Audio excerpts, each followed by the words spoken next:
অনুরাগের ছোঁয়া ধারাবাহিকের আজকের পর্বে দেখা যায় দৃষ্টিহীন হলেও দীপা রুডিকে ছাড়ে না। রুদ্রমূর্তিতে লাবণ্য সেনগুপ্তের বন্দুকটা হাতে নিয়ে রুডিকে বলেন, ক্ষমা চা শয়তান, ক্ষমা চা বলছি।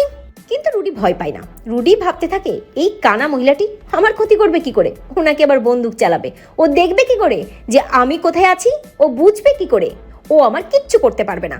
রুডি চিৎকার করে হাসতে হাসতে বলে, শাশুমা আপনি আমাকে মারবেন, গুলি করবেন?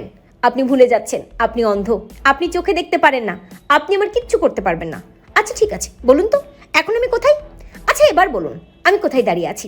এই বলে রুডি এক এক জায়গা থেকে আর এক জায়গায় সরতে থাকে। কিন্তু দীপা দৃষ্টিহীন হলেও তার সেন্স খুব প্রখর। দীপা খুব ভালো করে বুঝতে পারে রুডি তাকে বোকা বানানোর চেষ্টা করলেও রুডি কোন দিকে কখন যাচ্ছে তা সে বুঝতে পারছে রুডির পায়ের আওয়াজে।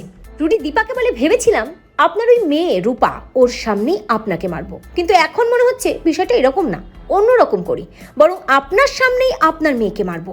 নিজে চোখে দেখতে পারবেন না, আবার কিছু করতেও পারবেন না, কারণ আপনি তো আমাকে ধরতেই পারবেন না। এই বলি এদিক ওদিক যেতে থাকে রুডি এবং দীপার সাথে এক প্রকার ছলনা করতে থাকে। কিন্তু দীপা রুডির দিকে বন্দুক ত্যাগ করার জন্য বন্দুকটা হাতে নিয়ে প্রস্তুত হয় এবং দীপা দোকান দিয়ে শোনার চেষ্টা করে, বোঝার চেষ্টা করে রুডির পায়ের আওয়াজ কোন দিকে যাচ্ছে। এবং আর সময় নষ্ট না করে শেষ মুহূর্তে দীপা একটা গুলি চালায়। গুলিটা রুডির একদম বুকে গিয়ে লাগে, ঝাঁঝরা হয়ে যায় রুডির বুক। রুডি যখন চিৎকার করে ওঠে গুলিটা লাগার পর, দীপা তখন এগিয়ে গিয়ে বলে, শয়তান বলেছিলাম না আজ তোর দিন শেষ, তোকে আজ নিজে হাতে মারবো। অন্ধ বলে তুই আমাকে ভুল বুঝেছিস।